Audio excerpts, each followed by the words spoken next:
Welcome to my vlog. Binili po namin ito sa Shopee. Gagamitin ko daw to, sabi ng mama ko. Dahil para daw kuminis daw po ang aking balat.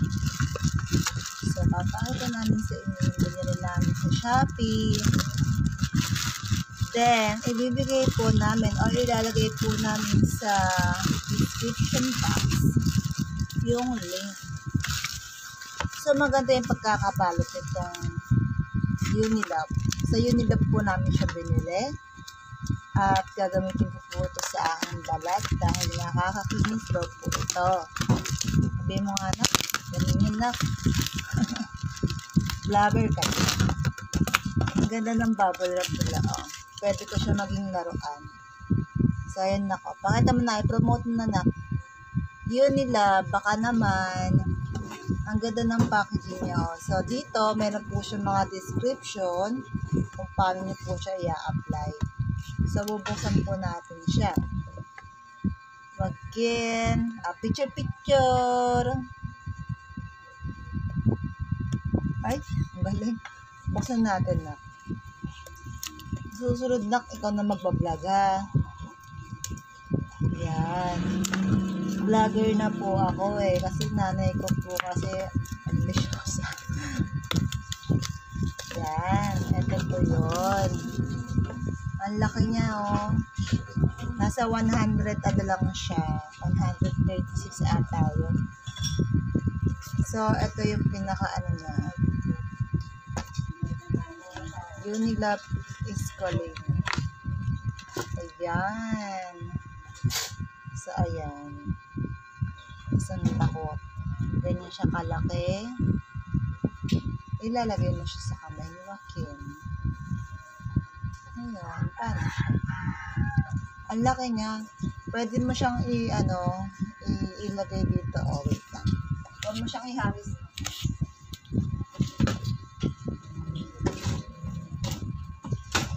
Eto, maganda rin siyang isabay or ipagsamahin. Kada lagay mo, patak-patak, kasi lalagay mo tong cream. Para daw mas maganda daw lalo yung effect. Pero kung isa lang naman at wala pang medium budget, okay lang ito. So, ito try natin siya sa kamay ni Joaquin. Ang dami niya. So, ingat lang din kasi magkasagin siya at baka maubos ng anak. Ang dami nakalagay sa isang So, ingat-ingat lang.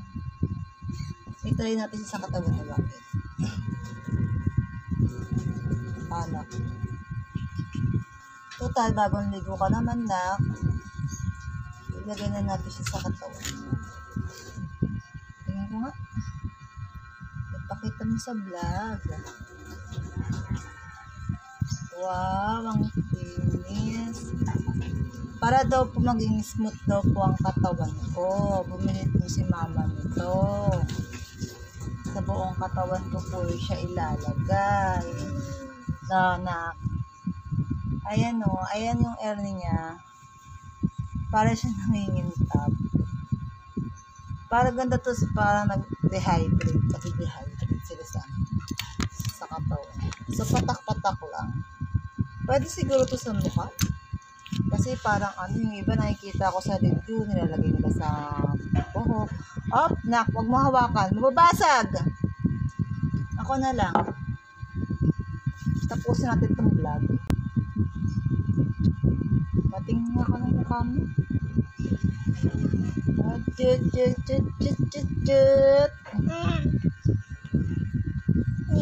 Tingin nga. Ay. Ayan siya. Para nakikita niya po sa mukha niya. Ayan o. Para nag-aano siya. Nakikintab. Ayan o. Sorry. Model ka nga anak Mamaya. Wala pa siyang brief Ay, wala pa siyang brief. Wala pa siyang short. So, ang ginagawa ko is patak-patak lang. Ayan, tayo. Nak. Yan, nilalagay ko po siya sa buong katawan. So, first time niyang gagamit ito ngayon. Kasi ang ginagamit niya po yung Unilab. Vegan. Vegan cream. Baka maging model ka na ng Tiny Buds. Kaya huwag kang pasaway. Tsaka hindi mo ito pwedeng laruin ha, kasi babasagin siya. Babasagin po yung pinakalagayan niya. Hindi siya pwedeng ipalaro sa bata kasi baka mabasag.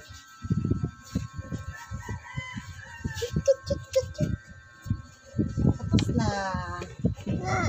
Hindi pwede yun. Okay na.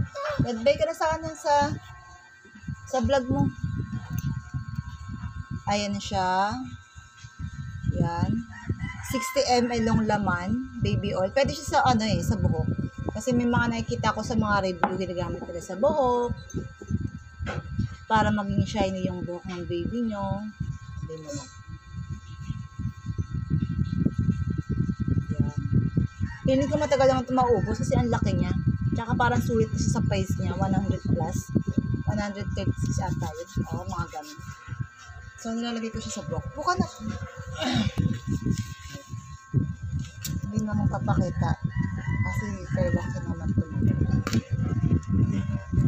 Kaya wakil naman itong vlog.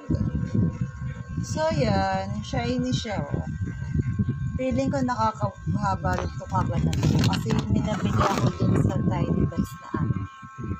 Ay, parang hair harness. Is nakahaba naman. Ayun lang po. See you on my next vlog. Thank you po for watching. Oh, goodbye na. Bye-bye na. Bye-bye.